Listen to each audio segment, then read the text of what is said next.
released from assignment and duty, and on the date following placed on the retirement list. The people of the United States express their thanks and gratitude for your faithful service. Your contributions to the defense of the United States of America are greatly appreciated. Lieutenant Colonel Scott P. Noss, a Plans and Operations Officer with 1st Space Brigade, retired last month with 36 years of combined enlisted/commissioned service in both the Navy and Army. He delivered a heartwarming speech at his retirement ceremony at Peterson Air Force Base that encapsulated his career and what meant most to him during his service. Colonel Eric D. Little introduced him at his retirement ceremony. Because I have known Scott for a few years now, and I can tell you from the heart, he's a guy that I respect and he's a guy that I admire. And before we recap, what I will tell you and you will see is a truly remarkable career. It was a career that took him far and wide across the globe, beneath its seas and into its skies, literally. From submarines to aviation to space, Noss's constant drive for adventure and travel gave him a career many would envy. So I joined the Navy, like Colonel Wills said, when Jimmy Carter was president.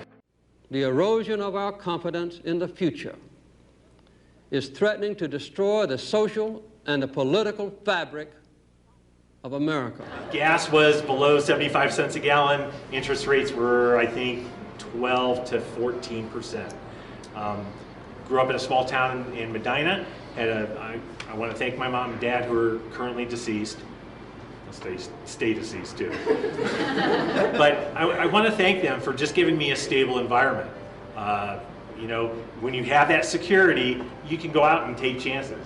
And January 13th of 1979, I entered the delayed entry program into the Navy and started my adult career. I went to boot camp in September. And after graduating from basic training, he became a machinist mate. So a machinist mate is affectionately called a snipe, and that's kind of their endearing term. They're the snipes. But there's a number of MOSs that fall under that category. Machinist mate, boiler techs. What they did is work on the propulsion equipment for either submarines or surface ships. So all the boilers, all the piping, almost all Navy ships run on the steam plant, whether it's nuclear or conventional power. So machinist mate kind of run from the generation point to the propellers. So all the trim and drain, all the supply, steam supply, all that stuff taken care of by machinist mates. By the time it was time to go to a ship, I was selected for a boost, broad an opportunity for officer selection and training. So what that program is it's really designed to help strengthen your kind of core math skills, science skills, English. So it's kind of a college prep course. And so I was selected to that and ended up going out in San Diego. Noss then subsequently received a Reserve Officer Training Corps, ROTC for short, scholarship at Miami University in Ohio, and was on track to graduate as an ensign, but got into some trouble his senior year. I kind of realized the mistakes I'd made and said, I wanted to start making sure I do everything I could to try to make myself at least marketable for officer again at some point. So submarines were kind of the creme de la creme of the Navy at the time, so I chose sonar tech on submarines.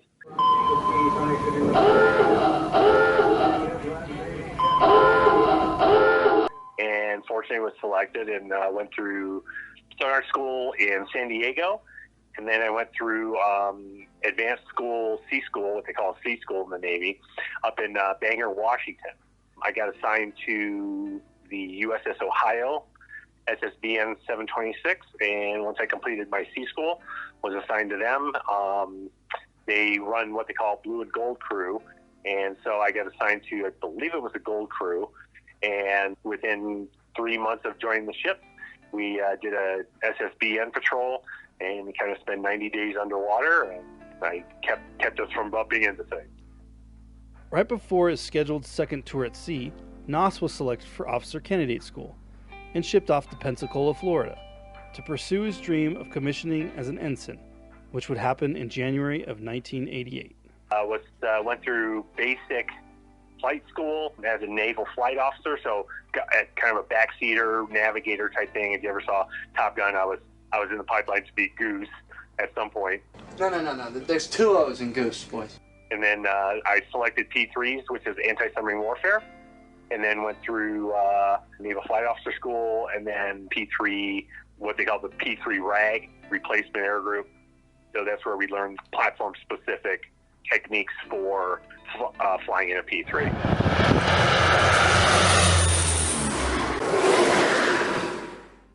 NASA's naval career was exciting and rewarding.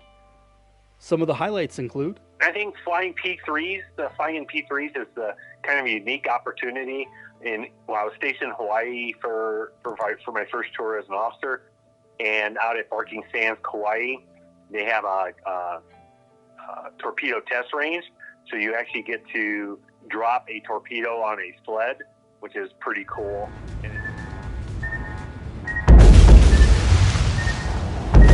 And as a mission commander for a P3, it's actually pretty cool stuff to be able to do that.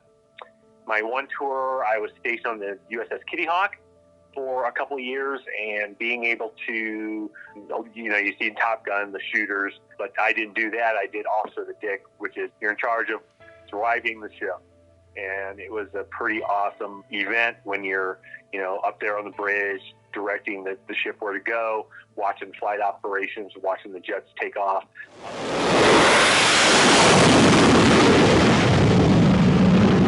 And then either refueling or replenishing. You've got a supply ship within 200 yards of you, and you're just cruising along, and you're bringing over stores and fuel and all sorts of stuff, and can be pretty harrowing. If the seas are a little rough, it can be pretty exciting to do those things. So a lot of good port calls: Hong Kong, Diego Garcia, Japan, a number of places in Japan, and then I was stationed in Iceland for a year and a half as a kind of a staff officer at the Anti-Submarine Warfare Operations Center.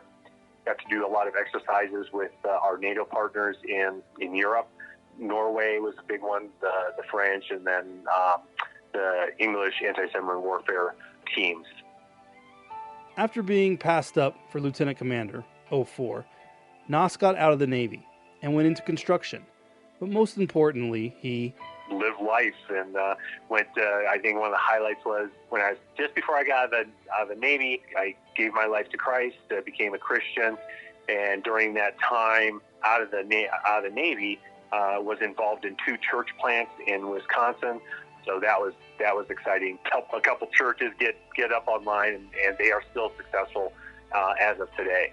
So that was pretty exciting. Unsatisfied with civilian life, though, Nos decided he wanted to get back in the military. And this time around, he went Army. I think obviously 9/11 happened just after I got out of the military, so it was kind of a wake-up call.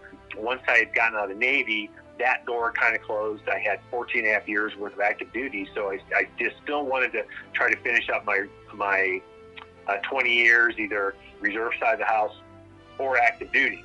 The Army has a program called a direct deployment program, which for a number of years I had no clue. But a friend of mine, Dan Zimmerman, who was a senior major, just got selected for lieutenant colonel, was an ROTC instructor at Ripon College. And he told me about the direct deployment program with the Army back in 2005. And so I was like, no, well, I might as well try to support the war effort and, try to help myself finish up my career. Put a package in, and about 6 to 9 months later, July 4th of 2006, I was pinned on captain as a United States Army Reservist with UW Oshkosh ROTC unit. And it was an amazing event because I never thought I'd be in the Army coming in. I branched as an engineer, which really fit with what my civilian career was doing. So it was kind of a good fit, and it was a wonderful opportunity to be able to start off my career that way. So that's kind of how I got back into the Army. Within 9 months of joining the Army Reserves, he deployed to Iraq and found himself at a detainee facility near the Kuwait border. we were kind of there at the height of the detainee. We had 25,000 detainees at Camp Fuka. That was a little nerve-wracking at some point. And then it was kind of fun. We did some construction out from the camp, and it was just interesting to see the different cultures. You know, we coordinated some purchases of tile and things like that, and just experiencing that within the context of being an Army officer and understanding that while it's a dangerous mission, it's also kind of an exciting mission in the sense that you're dealing with a different culture and trying to build that trust and being able to interact with them on a professional level where they're willing to help you and work with you. After a second deployment, this time to Afghanistan, Nas returned home and found out about Army Space by way of the Army's Space Cadre Basic course in 2017. He then took an active Guard Reserve position with 1st Space Brigade and was there for 4 years until his retirement. He credits his time in Army Space as a great way to round out his career while learning about the facets of the complicated world of satellite communication, missile defense, and warning. I think the biggest thing I've gotten out of being with SMDC is just how much not only the Army but the entire military uses space products, and how important it is that we kind of treat the space domain as a warfare domain, because without the assets that we have in space and being able to access those 24/7, we are kind of in a hurt locker if we don't keep those lines of communication open and being able to utilize all the assets that we have available to us. I love the technical aspects of it. Fortunately, I was able to go through a lot of the classes, and just space is cool. I mean, it's really cool to learn about how things work in space and kind of the inherent difficulties of putting up satellites, utilizing the payloads that are associated with those satellites, and understanding how all the different mission areas can utilize the space products that are available to them. I think the biggest hurdle is letting people know what there is available to them as they go out into their area of operation. Because I think a lot of non-space individuals don't know that there are a lot of space products available to them. When asked what the parallels were between his time in the Navy versus his time in the Army and civilian life in between, Nas had this to say. I think my Navy days were much more social-oriented than professionally oriented. I was a young junior officer and kind of carefree, and junior Navy flight officer, which is dangerous combination of terms in and of itself. Son, your ego is writing checks your body can't cash. And then, I think taking a step back as a civilian between the Navy and the Army, realizing that the military culture is just one that is just, you miss it. When you're out of it, you really kind of miss it. The Army, seeing how as staff officers, how you support the commanding officer to get a mission complete. And just the team aspect of the Army is invaluable in trying to get things done, that you're willing to put away your own pride in order to get best for the team and for the mission. So, I mean, professionally wise, the Army was much more beneficial to me than the Navy. But obviously I learned something in each of them, and I wouldn't trade the experiences for anything. Nas's final words in his retirement ceremony speech emphasized the need to foster relationships with those close to you. My only recommendation as I say farewell is that cultivate the relationships, don't take them for granted, and just love on each other. It's a wonderful thing. So, thank you.